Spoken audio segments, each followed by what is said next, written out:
What I'd like to provide you today, 5 typical questions that I would ask candidates. And these are 5 questions that most candidates who have only studied professional coaching seem to fall down. Sure, they've got other life experience in different roles, but they've never really been working at the coalface, and it shows when the conversation kicks off. Question 1. Okay, we've got a team in the organization, and no matter what we seem to do, they're never able to deliver on their Kaizen at the end of the retrospective. Now, first of all, if somebody says to me what's a Kaizen, that's not the end of the world. It's a continuous improvement item, but that's kind of bread and butter language. I'm picking up on things by putting in some, seeding some cheeky kind of tricks to see how they respond. What's the answer to this? Things that I'm looking for from an agile coach is, how many Kaizens did a team commit to? Chase 2 rabbits, catch 1. Cool. How did a team articulate and clearly stipulate what it is they're going to improve on? Are they clear on ownership? Is it an individual? Is it a team? Are the team always focused on one batch of work, like a sprint backlog? Or do they have so many disturbances that it stops them from getting this improvement item done? How do we know how much the team take in? Is there a way that we can verify that empirically? Are the team taking on an improvement that can be delivered in the iteration that they work in? In other words, you work in a 2-week sprint, but the way you've carved out your improvement item, you need like 3 months. Question 2, you've got 3 teams who are working on one product.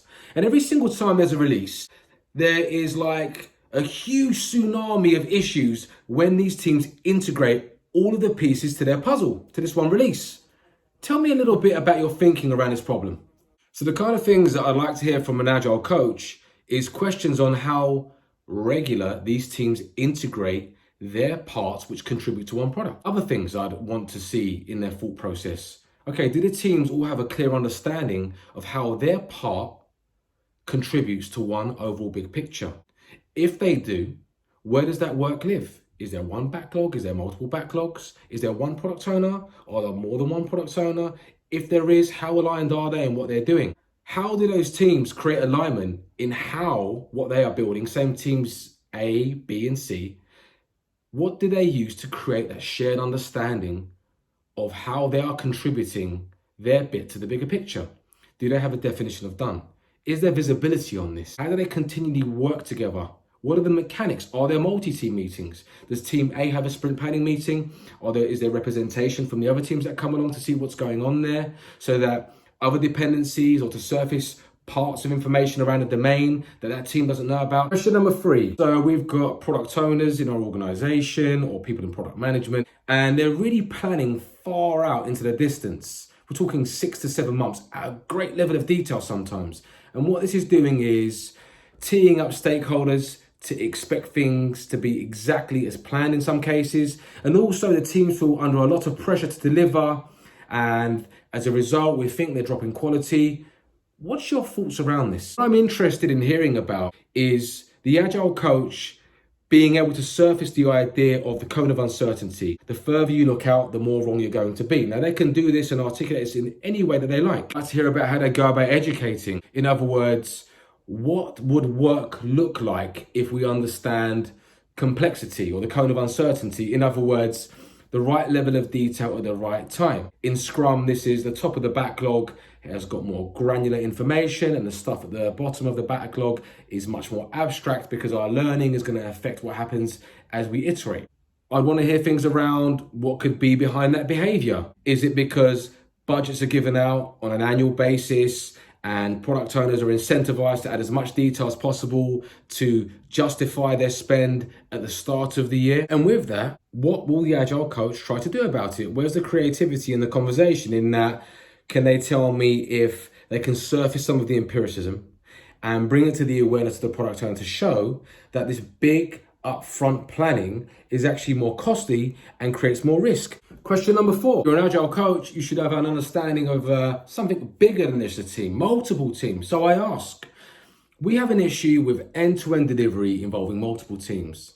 And the way we know this is because they're very slow, because there's bureaucracy, there's lots of middle managers getting in the way, they're disrupting teams, and throughput has really, really slowed down.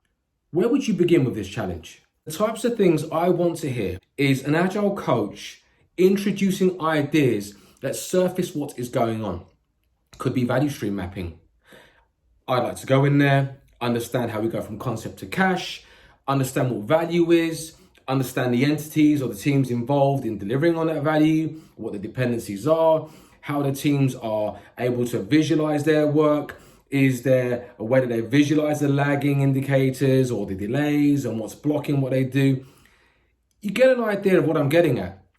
I want to see if they can use empiricism, some bread and butter stuff, evidence-based thinking, and tell me what they're going to be able to do to make sense of the existing situation when they arrive. And if they want to go onwards from that point, what will they do with that information? Who will they seek to try and influence? They could be creative, but I'm really trying to sense if it's more than just, I've read a blog on value stream mapping, for example. Question number 5. So a few of our managers in our organization have been away on an agile course and have come back, and a couple of them feel very strongly about turning all the teams into cross-functional teams. This has not been received as well as they thought from the teams in one department. What are your thoughts on this? Types of things I'd like to hear from the agile coach. Well, let's understand what value is. What is it that we build? Do we build products? Do we build services? Do we have component teams? Do we have feature teams? And maybe they can offer their definition of what these words mean. Is what we build based upon a specialist team, or is it a group of teams? Is the cross-functional thing for all teams a step too far? Is it possible that you can have feature teams play with specialist teams? Ideas on how a manager could run an experiment whilst they mitigate risk. In other words, maybe it could be one team that tries to do the cross-functional team. Also talk about the implications of what that means. Skilling for certain people to be T-shaped. And when we say T-shaped, I'd want to pick up on whether they think T-shaped means that everyone is amazing at everything versus being a generalist specialist. I'm sorry to jump all over the shop in these answers, but what I'm trying to get at is there is no perfect binary answer to my questions. I really, really want to see if it is knowledge regurgitated and parroted, or it's been applied knowledge, because we need people to make sense of situations, and it's a reasonable ask if you're employing someone to do a job. I hope that was useful. Feel free to like and subscribe. More to come. Bye.